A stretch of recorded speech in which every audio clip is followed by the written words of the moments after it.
All right.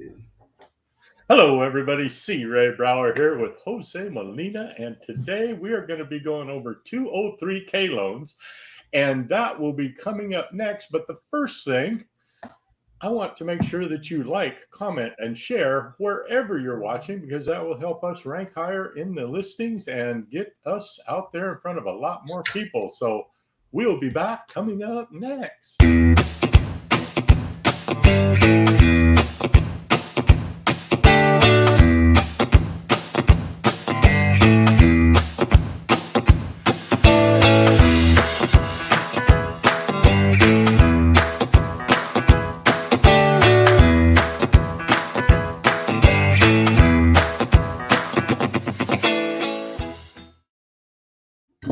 And we're back. How's it going, Jose?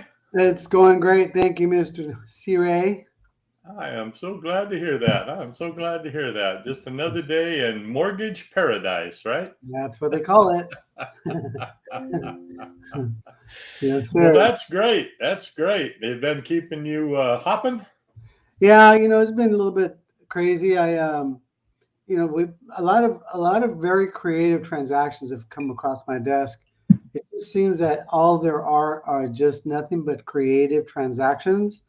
Um, that if you don't have the skill sets and if you don't have the wherewithal and the old noggin, then it's going to be a little bit more difficult trying to structure a transaction.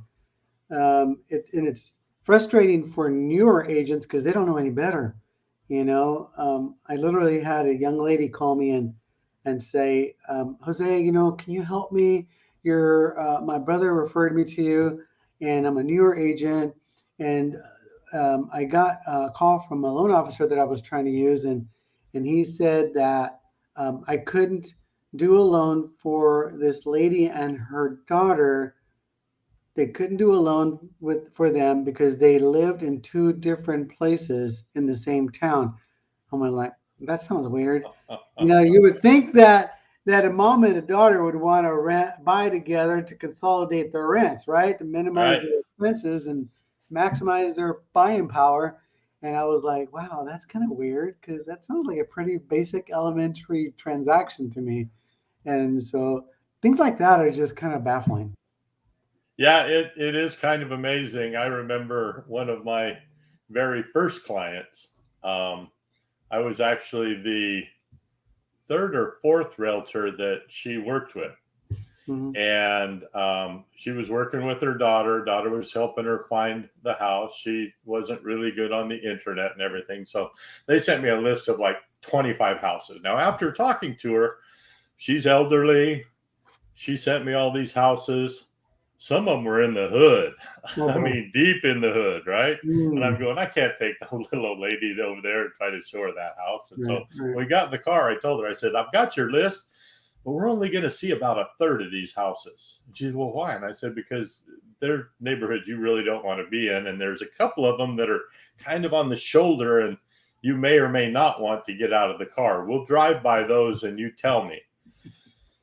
We got started. The first house we went to, I thought was just so, right? I mean, it was a lipstick on a pig kind of flip. Right. It had some things that I just looked at and went, but she fell in love with the house, right? I mean, she just going all out about it. And I went, oh, that's great, blah, blah, blah. And we asked her some questions and said, well, let's go look at the next house. And she says, yeah. And so we went out and we got in the car. She says, man, I really love that house, but I probably won't be able to get it. And I said, why is that? I mean, we've got your financing, we've got your pre-approval. It's well within your budget. Mhm. I don't understand. She says, well, all the other agents told me that because of the type of financing I was getting, I wouldn't qualify. And it was a basic down payment assistance. She was going to need a little money back from the seller to, credit at close. I mean, Right, it wasn't anything special. right. And I went, no, we'll get you a house. Don't worry, honey. We will get you a house. I don't know why you don't understand, but don't Mm, worry. And of course, 3 houses later, and she's still in the same house. And I go see her every year. She's just a nice little old lady. nice. Yeah. So, You just never know what you never know. yeah. You You don't know, know what you don't know. And Yeah. It is what it is, right? Yeah. So, Yeah. We can't make any assumptions anymore, because I am very, very, very protective of the client, in the same sense that you are with trying to protect, the little old lady in tennis shoes, but if you don't know her background, right. she could have lived in a place that was like 10 times worse, Yep. where she might be a person that is okay with that, because she's probably packing. Yeah, and if you don't ask all the questions in the beginning, you don't know. Yeah. And of course, that's one thing. I'm a big question guy. Yeah. I ask lots of questions and dig deep. If the answer's kind of a surface level answer, I will keep asking questions until I understand. And For that sure. was one of her big things, was someplace that she could feel safe with her granddaughter that was living with her, Mhm. and not have to worry. So Right. you can't take them into the hood. No, no, no. I mean, you want to go outside, don't you? Exactly. Oh my gosh. Well, let's get into 203K loans. And just so everybody's clear, 203K has nothing to do with a 401K or a 403B. It Yeah, is actually a loan, not an investment, right? correct. So thank you for that.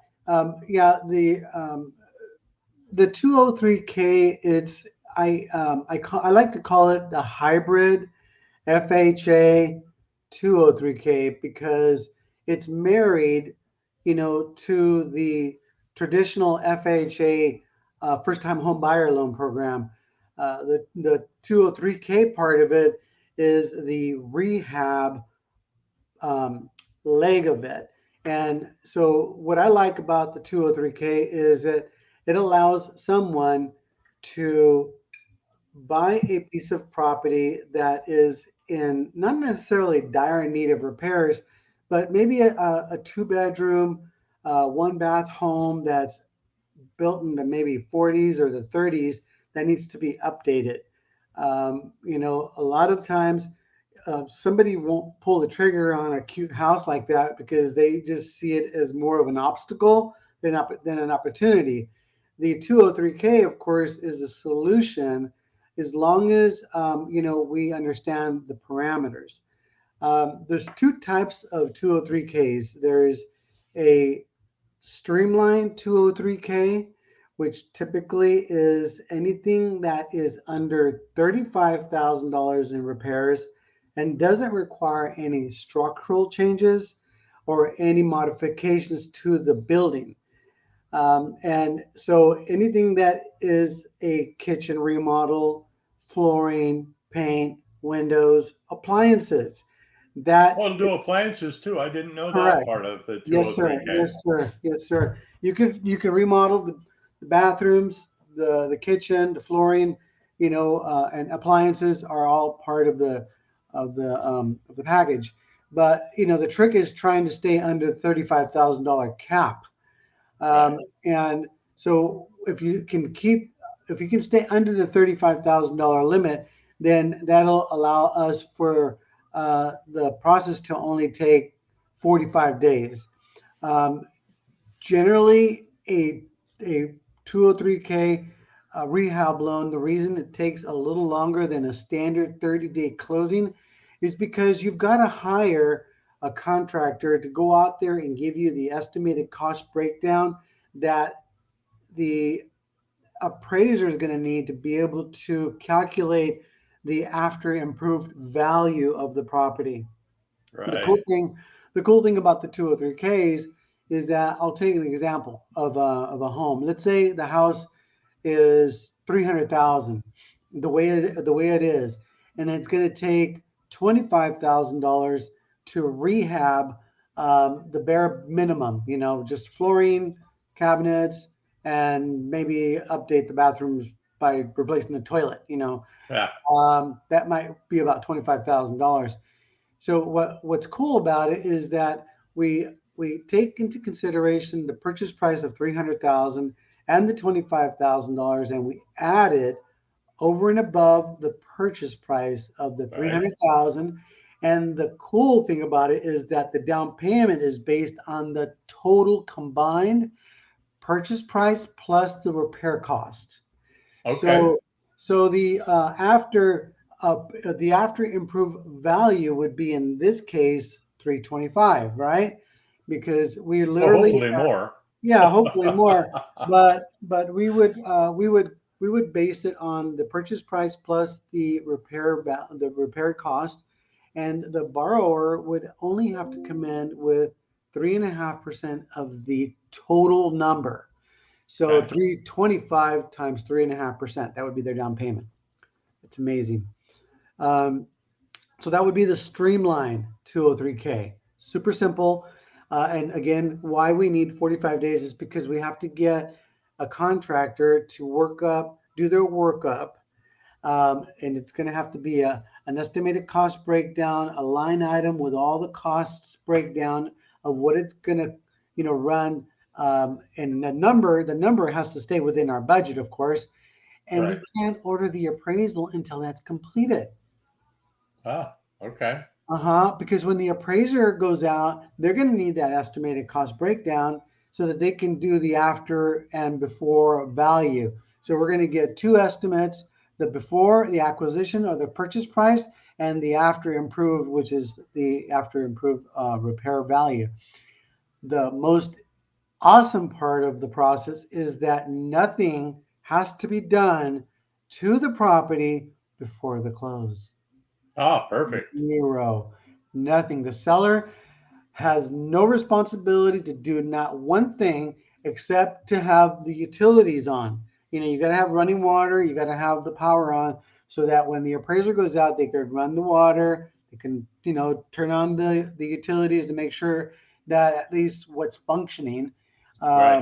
Because if there is a water leak and the water shut off, and then the buyer buys the property and they turn the water on and there's leaks everywhere, that's a problem. Sprinklers. Yeah, then we can't really estimate that with cost of repairs. Mhm. So Sure. so literally, Sire, if even if the property has $5,000 worth of termite work, doesn't have to be repaired as long as we have that termite report, and that termite report is part of one of the line items. One of the line items is below the Mhm. 35K. Yes, sir. Yes, sir. So that's the Very nice. streamline. That's the streamline, and that's why it takes 45 days, because we got to get that second cook in the kitchen, to try to Right. work with the team.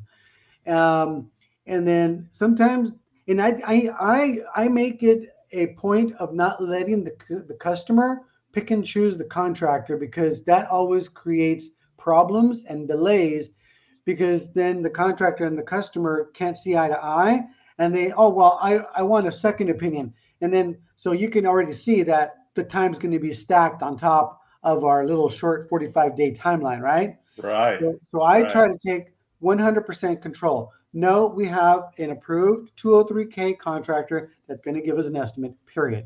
Okay. And Yeah. so you don't know any better. Um, so that's the streamline. And then there's a full or a standard 203K, which basically the difference between one and the other is that the standard 203K, you can go all the way up to the maximum FHA limit. Okay. Wow. So right Okay. now, I think the maximum FHA is it 656? 656. Yeah, that sounds right. Okay. Yes. So Here in so San if you Joaquin. Yeah. find so if you find a little bitty house, this is ideal. A boarded up, just do the extreme. A boarded up house, a 2 bedroom, 1 bath house, on a large lot, and basically, it's selling for 400,000 because it's in a really nice neighborhood. Um, but everything is basically, it's a boarded up, beat up Right. dog meat house. That doesn't disqualify it for the 203K. Okay, so the consumer that I would see that would fit that buyer profile would be someone that's kind of already owned a home in the past and understands what the dynamics and the pain that it's going to have to go through, to be able to go through the process from A to Z. So Right. so that property you knowing as a professional that it could be worth $550,000 if you make it a 3-bedroom, 2-bath house and add another 500, 700 square feet to the Right. structure, right? Right. So now we're going to the extreme. So we're buying it for 400. It's going to cost $150,000 to do that rehab. All right. Now we're not talking about 45 days. We're talking about 60 days. Why? Because now we have an architect. Now we have an engineer. So we've got 2 more cooks in the kitchen. Now we have a total of 4. Yeah, 2, 3. Yeah, we have four cooks in the kitchen. And so now Hey, you that we've forgot got, us realtors. I make 6. right, I know, huh? I know. And so now we've got to get an engineer report. We got to get an architect to give us their design.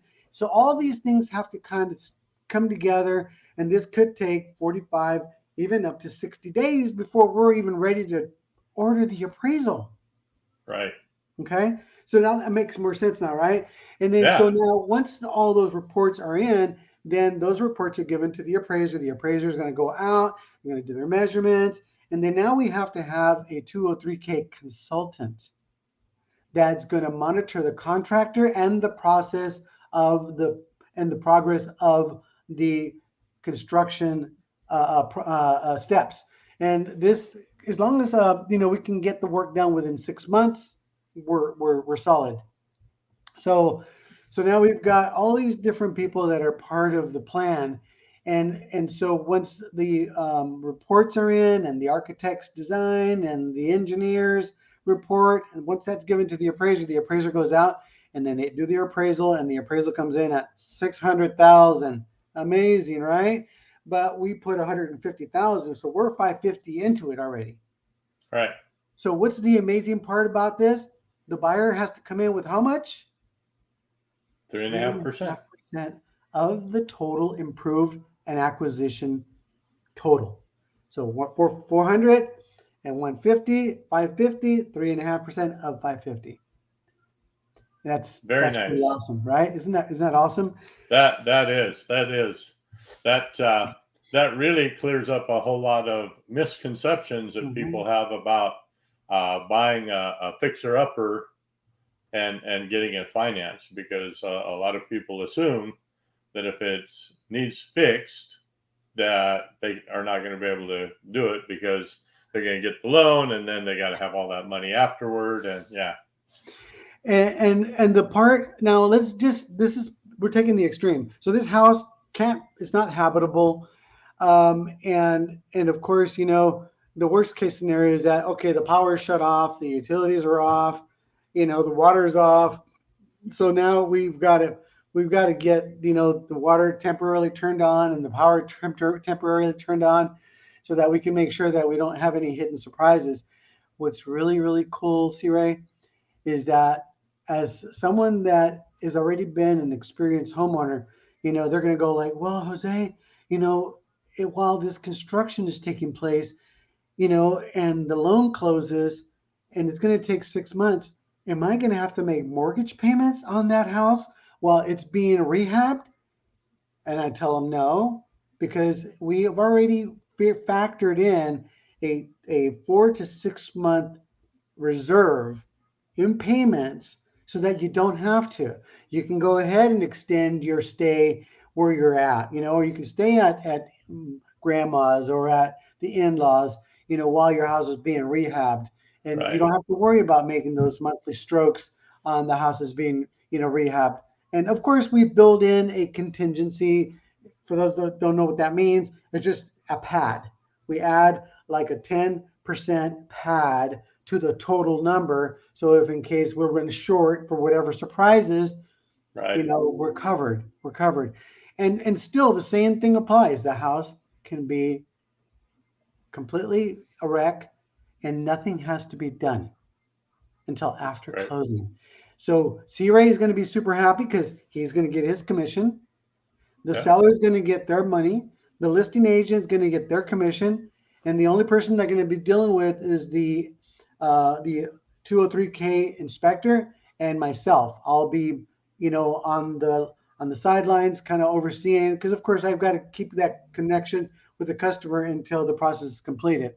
Right. No Right. problem. I've done I've done quite a few 203Ks over the last 25 years, and I love them because it really opens up a lot of possibilities for people, and people get so excited, because everybody's into these renovation shows, right? So this is Right. as close as you're going to get to it. Yeah, right. I You mean, know? it's exactly the same thing, really. And like you said, you built in the pad because anybody that watches Flip and Flop or Dream Home or any of those things, what always happens every show, there's not one of them that goes by that goes, "Oh my God, we ran into something." Yeah, yeah, yeah, Every one of them. yeah. Every But one of them. I never hear them say, "Oh, we have a contingency."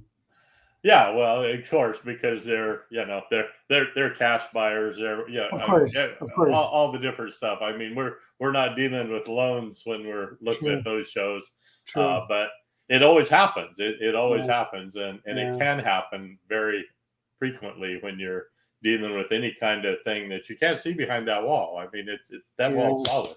Look at yeah, them bricks behind you. yeah. Right. And the cool thing about it is that now maybe it's not so cool, but there is a slightly higher interest rate for this program. Let's say if today the rates are 7, so the rate's probably going to be between 3/8 and a 0.5% higher. But given the circumstance and the type of transaction that it is, it's to be expected. Because typically when you go to a bank and you get a construction loan, I'm sorry, a rehab loan, um, they generally you have to own the property. Right, You have to already own the property, and then they'll do a construction loan. And then once the construction's completed, then you have to do what they call as a takeout loan. So right. you have to have another loan to take out the loan that you got to do the construction. So it gets a little bit cost prohibitive. And so with the 203K, it's a little bit more borrower friendly. Much more borrower friendly because that whole construction loan thing is a uh, costly and time consuming kind of thing, right? I Yeah, mean, yeah. And also, I want to add that this really kind of, and I always like my real estate agents that when they're looking at a property that has a potential for a 203K, pull me in to a three-way call with the listing agent, so I can explain that this is really no skin off the seller's nose, and no added cost, no added inspection, no added reports, no added anything. It's just a right? regular deal. Yeah, and it actually can be better for the Mhm. seller because, like you said, if there's $2,500, there's $1,000, there's $5,000 worth of pest work that needs to be done. It's taken care of in the loan, and Mhm. the seller isn't having to come out of pocket for that. So actually, it keeps us a little more money in the seller's pocket, right? Yeah, and the only thing they might have to compromise is just maybe the time, you know, but Right. but neither here or there.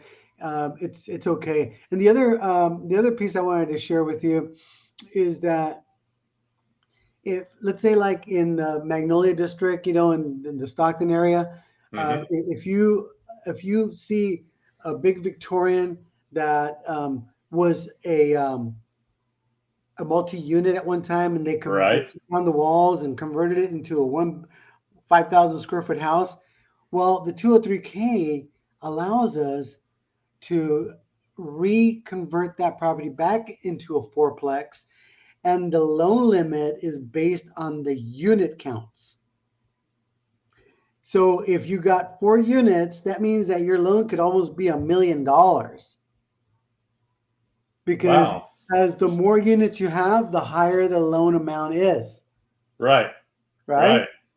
And I didn't check on my browser to see what the loan limits for an FHA loan for 4 units are, but you definitely can still do an owner occupied, live in 1 unit, and rent 3. There you go. Yeah, that's pretty. There you go. That's huge, because especially for first time home buyers, or somebody at least a first-time home buyer that's adventurous, right? Right. And they're trying to build their real estate portfolio, and that's one major way to get into a place, and then just live there for maybe a year or two, and then just rent their unit out, and then go out and buy their dream house.